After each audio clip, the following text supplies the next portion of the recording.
आता तुम्ही एक महिला असून व्यवसाय करतात, तर असं कधी वाटलं नाही का की आपण आता रस्त्यावर व्यवसाय करतोय, आपल्या ओळखीचे लोक इकडून येतील जातील? नाही नाही नाही नाही, अजिबात नाही. मला लाज नव्हती, कारण लाज असती तर मी रिक्षा चालवली नसती. मला हा, कोणाकडे दोन पैसे मागायचे नव्हते, दोन पैशाची मदत घ्यायची नव्हती. बरोबर.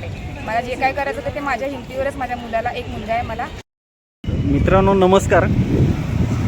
आज आपण आलेलो आहोत की लोअर परेल भागामध्ये, आणि इथे एक पाहू शकता, एक आपल्या मराठी ताई आहेत आणि त्यांनी एक लहानसा स्टॉल लावलेला आहे पाणीपुरीचा. आणि बघू शकता ॲक्च्युली एक छोटासा एकदम 2 फूट बाय 2 फुटाचा टेबल आहे आणि त्याच्यावर ताईंनी हा पाणीपुरीचा व्यवसाय थाटलेला आहे. तर चला त्यांच्याकडून आपण जाणून घेऊया एक्स्ट्रा. तर ताई नमस्कार. नमस्कार. अच्छा, कधीपासून ताई व्यवसाय करताय? मला 1.5 वर्ष होत आले. 1.5 वर्षापासून हा व्यवसाय करताय. आणि आधी त्याच्या काय करत होतात? त्याच्या अगोदर मी रिक्षा चालवते. रिक्षा चालवत होता? अरे वा, क्या बात आहे. मुंबईमध्ये रिक्षा म्हणजे कुठे? मी चांदिवलीला जायची, तिथून भाड्याने रिक्षा घ्यायची. अच्छा. मिळेल ते पॅसेंजर करत होते. नंतर मग मी माझी स्वतःची रिक्षा काढत होते. पण त्यानंतर फॉर्म ज्या दिवशी भरला त्याच्या दुसऱ्या दिवशीच कोरोनाची हे झाली चालू. अच्छा, कोरोना चालू झाल्या त्याच्यामुळे मग तुम्हाला बंद करावं लागलं ते. अच्छा. आणि नंतर मुलगा पण, आता एक मुलगा आहे मला, त्याच्यासाठी मला मग आता म्हटलं आता घरातला व्यवसाय करावा. आणि शक्यतो महिला धुनी भांडीच करत असतात, तर मला तसं काही करायचं नव्हतं. मला माझं स्वतःचं काहीतरी करायचं होतं, म्हणून हा प्रयत्न केला, पण सक्सेस झालाय. मग असं कधी वाटलं नाही का, म्हणजे रिक्षा जेव्हा तुम्ही बंद केली त्याच्यानंतर असं वाटलं नाही की आपण नोकरी करावी, व्यवसायच का? नोकरी करून ठराविक पैसा मिळतो, आणि ते नोकरी करून कुणाच्या तरी हाताखाली काम करण्यापेक्षा ते त्यांच्या प्रत्येक वेळेला एक दिवस कापणार, 2 तास उशिराच का आला, 15 मिनिटच का या लवकर जात आहे, ह्या सगळ्या गोष्टी नाही आवडत मला. बरोबर. त्यापेक्षा आपण स्वतःचं काहीतरी, आपणच मालक आणि आपणच नोकर तिथे असावं, असा एक माझा हेतू होता. एकदम. आणि त्याप्रमाणे मी चालू केलंय. तर मंडळी बघू शकता, ॲक्च्युली गृहिणी आहेत, घर सांभाळून हा छोटासा व्यवसाय चालू केला आहे त्यांनी. आणि हा निर्णय घेतला आहे की आपल्याला नोकरी नाही करायची आहे, कधी कोणाची चाकरी नाही करायची, स्वतःचा असो लहान असो पण स्वतःचा व्यवसायच करायचा आहे. ताई तुमचं नाव काय? माझं नाव कांचन मोरे. कांचन मोरे. अच्छा, 1.5 वर्षापासून हा तुम्ही व्यवसाय करताय. तर हा पाणीपुरीचा कसा काय बेत केला तुम्ही चालू, की पाणीपुरीच आपल्याला करायचं आहे? नाही, ॲक्च्युली माझे ना, म्हणजे माझ्या मैत्रिणींनी मला खूप सपोर्ट केला. त्यांच्याच ओळखीने मला एक, म्हणजे आपली ते भैया होते राहायला, तर ते म्हणाले ताई तुम्ही इकडे तिकडे फिरण्यापेक्षा मी तुम्हाला पाणीपुरी शिकवतो, तुम्ही कराल का? अच्छा. तर त्यांनी, लोक भैयांना नाव ठेवतात, पण मला त्या भैयाने सपोर्ट केला. त्याने मला शिकवलं. एकच दिवस बिचाराने मला दाखवलं, पण मी ते शिकले. मग एका दिवसाच्या पूर्ण ट्रेनिंग मध्ये तुम्ही पूर्ण शिकला? एक दिवस पूर्ण ट्रेनिंगला नाही झाला, फक्त त्याने मला तोंडाने, म्हणजे फोन करून सांगितलं की असं असं करा, तसं करा. अच्छा. त्याप्रमाणे करत गेले. म्हणजे त्याने येऊन शिकवलं नाही, त्याने फक्त फोनवर सांगितलं आणि तुम्ही त्या गोष्टी सगळ्या. मग स्टार्टिंगला कसं घरी बनवून बघितलं? नाही नाही नाही नाही, डायरेक्ट चालू केले. डायरेक्ट तुम्ही व्यवसायात चालू केला? हो हो, ज्या दिवशी त्याने मला सांगितलं त्या दिवशीपासूनच मी तो घेऊन निघाले. पहिलं मी एलपीसनला, प्रभादेवी स्टेशनला केलं. तिथे खूप छान प्रकारे, पण बीएमसीचा प्रॉब्लेम व्हायला लागला, नेहमी उचलायला लागले ती लोक, आणि प्रत्येक वेळेला मला फाईन भरणं पॉसिबल नव्हतं. ओके. त्यामुळे मग आता माझ्या घरी ते लोअर पर्यंत ए टू झेडच्या पुढे सिद्धांचल हॉस्पिटल आहे, संघवी बिल्डिंगच्या खाली मी लावते. पण रिस्पॉन्स चांगला आहे.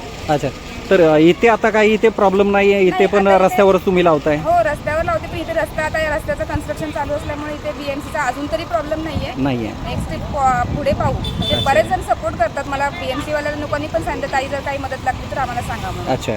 बरेच जण सपोर्ट पण करतात मला. अच्छा अच्छा. तर आता मला सांगा की आता तुम्ही एक महिला असून व्यवसाय करतात, तर असं कधी वाटलं नाही का की आपण आता रस्त्यावर व्यवसाय करतोय, आपल्या ओळखीचे लोक इकडून येतील जातील? नाही नाही नाही, अजिबात नाही. मला लाज नव्हती, कारण लाज असती तर मी रिक्षा चालवली नसती. मला कोणाकडे 2 पैसे मागायचे नव्हते, 2 पैशाची मदत घ्यायची नव्हती. बरोबर. मला जे काय करायचं होतं ते माझ्या हिमतीवरच. माझ्या मुलाला एक मुलगा आहे मला. किती वर्षाचा मुलगा आहे? 13 वर्षाचा. 13 वर्ष. काय करतोय आता तो? तो 7वीला, आता 8वीत जाईल. अच्छा, मग ते घरचं सगळं सांभाळून येते? हो हो हो, आम्ही आणि माझा मुलगा, आम्ही 2 जण राहतो. हा किती वाजताचा आपल्या ह्या टायमिंग काय असतोय? 5 ते 9:30 पर्यंत. संध्याकाळी 5 ते 9:30 पर्यंत. अच्छा, तर याची तयारी कधीपासून चालू करता? सकाळी चालू करते, कारण पाणी व्यवस्थित जर हे झालं ना, म्हणजे मुरलं ना पाणी, की तो पाण्याची टेस्ट व्यवस्थित. अच्छा, म्हणजे जे आपलं तिखट पाणी आहे, गोड पाणी आहे, त्याच्यासाठी ते जर लवकर केलं तर ते मुरल्यानंतर ते छान लागतं. अच्छा अच्छा, म्हणजे ते मुरवून ठेवायला लागतं. ते झाल्यानंतर टेस्ट त्याची चांगली उठून येते. फक्त रगडा मी नंतर 3-4च्या नंतर रगडा कुकरला लावते. बरोबर. तर माझं सगळं रोजच्या रोज नवीन असतं. मी सगळं जे उरतं फक्त पुऱ्या सोडून मी बाकी जे काही उरतं ते फेकून देते आणि दुसऱ्या दिवशी परत फ्रेश माल बनवते. क्या बात आहे. तर आज आपल्याला काय खिलवाल, तुम्हाला आवडतं काय ह्याच्यातलं? माझ्याकडे मोस्टली रगडापुरी छान म्हणजे जास्त चालते. ओके, बनवा ना मग रगडापुरी. तर मंडळी बघूया ताई आपली रगडापुरी कशी बनवते ते.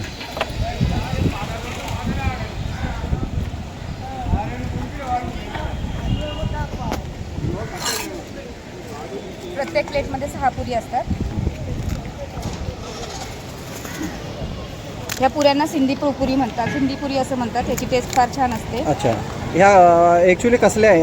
रव्याच्या असतात. रव्याच्या ही सिंधी पुरी म्हणतात त्याला. सिंधी पुरी आहे. हा, थोडीशी महाग असते पण मला म्हणजे चवीला खूप छान असल्यामुळे मी तिला जास्त, आणि मला त्यांनी समोरच्याने ज्याने शिकवलं तर त्याने सिंधी पुरीच वापरा म्हणून सांगितलं. बरोबर. त्यामुळे मी ही सिंधी पुरी चालू केली.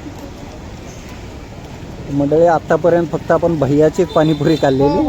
आज आपण ताईच्या आजची 7च्या नंतर भैया येतो तो लावतो. लोकांचा एक हे दृष्टिकोन असा आहे की भैया लोक चांगली पाणीपुरी बनवतात का, त्यामुळे माझ्याकडे थोडेफार कस्टमर कधी कधी कमी जास्त होत असतात. पण तेव्हा म्हणजे माझा माल बऱ्यापैकी संपतो, पुरत नाही कधी.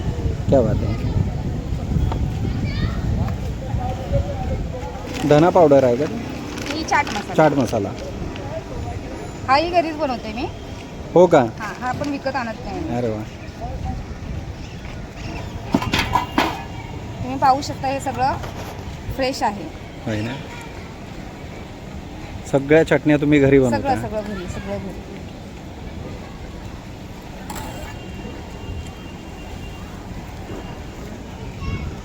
सगळी तयारी मी घरूनच करून आणते. या व्यवसायामध्ये अजून तुम्हाला मदत कोण करतं घरून? नाही, कुणीच नाही. एकट्या सगळं हँडल करता? हो, सगळं एकटी. बनवण्यापासून बाजारातून भाजी वगैरे किराणा माल आणण्यापासून सगळं मी एकटीच करते. काय बात आहे. माझ्याकडे गोड पाणी कमी पण तिखट पाणी माझं जास्त खायचं. हा ना. गोड जास्त खात नाही. तिखट पाणी पुरी म्हणजे तिखट पाणी जास्त संपलं जातं. हा का.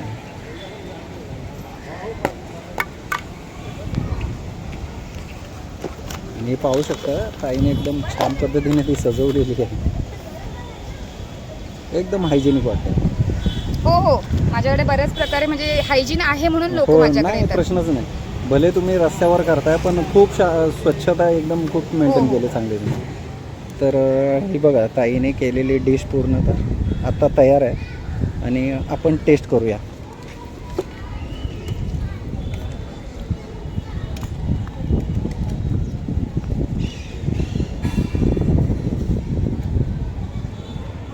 खूप छान आहे एकदम, खरंच खूप छान आहे. थँक्यू. तर मित्रांनो, स्टॉल तुम्हाला दाखवले. तर ताई इकडचा ॲड्रेस काय सांगाल मला? लोहोर पर्यंत स्टेशन पासून A to Z लँडमार्क आहे त्याचा. आणि तिथे सिद्धांचल हॉस्पिटल संजीव बिल्डिंगमध्ये आहे. त्या संजीव बिल्डिंगच्या गेटला लावते. मित्रांनो, हे पाहू शकता सिद्धांचल हॉस्पिटल आहे. लोअर परेल स्टेशनच्या एक 5 मिनिटाच्या अंतरावरच आहे. आणि त्या हॉस्पिटलच्या एकदम खाली ताई आपल्या व्यवसाय करत आहेत.